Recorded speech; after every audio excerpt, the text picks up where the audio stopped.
So, dito naman tayo sa ating experiment, mga ka-tekno. Ay, ilawan muna natin. Yan. Patayin muna natin siya. Yun. Hindi na natin patayin yan. Kasi, ito kasi, mas maliit ang wattage nito kaysa dito. Ito, maabot siya ng 2 hours, 2.5 hours bago siya yung dim na talaga hindi na magagamit. Pero ito, tingnan natin kasi mas maliit ang wattage nito.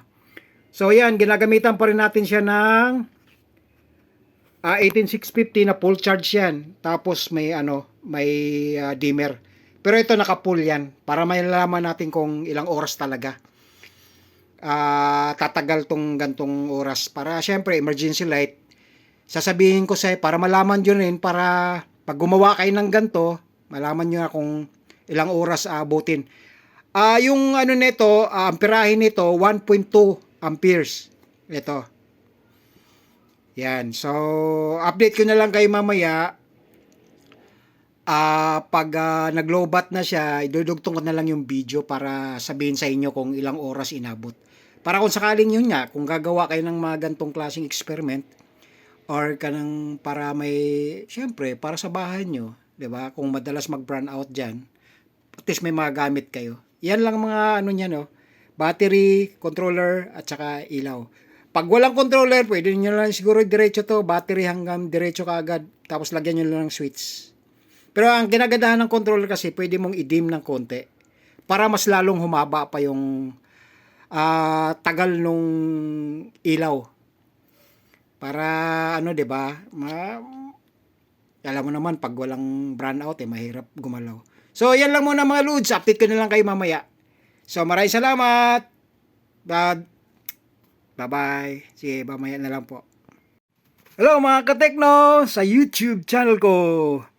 Ayan, nakita natin, mas mahaba yung oras niya na paggamit kaysa dito. 5 watts kasi ito eh. Ito, mga nasa 1 watts lang to, 1 watt lang to. Kaya mahaba talaga. So, ito, maabot na siya ng 8 hours na gamit lang ang battery na 1.2 amperes. 18650.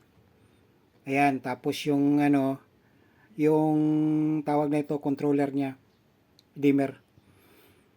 Yan. Tapos, yun. Kung gagawa kayo ng ganito, kung medyo hindi nyo naman kailangan na maliwanag lang siya, pero hindi yung kasing liwanag dito. Kasi 5 watts nga to. Ito, mga nasa 1 to 2 watts lang to. So, ganun lang mga Lods. Tatagal siya, magamit yun ng 8 oras o lampas pa. Depende sa ginamit yun ng battery at saka yung dimmer, naka-full. Pwede pag hininaan mo pa ng konti ito, dapat yan. Kaso mamamatay na kasi medyo lowbat na. Kasi 8 hours na kasi mahigit. So, kung kanina pa lang, ininaan na yan, tatagal pa yan, mga 10 hours abutin yan. So, maraming salamat sa panonood nyo mga Lods. Don't forget to subscribe and thumbs up na lang sa YouTube channel ko para makatulong naman ng konti. Maraming salamat po.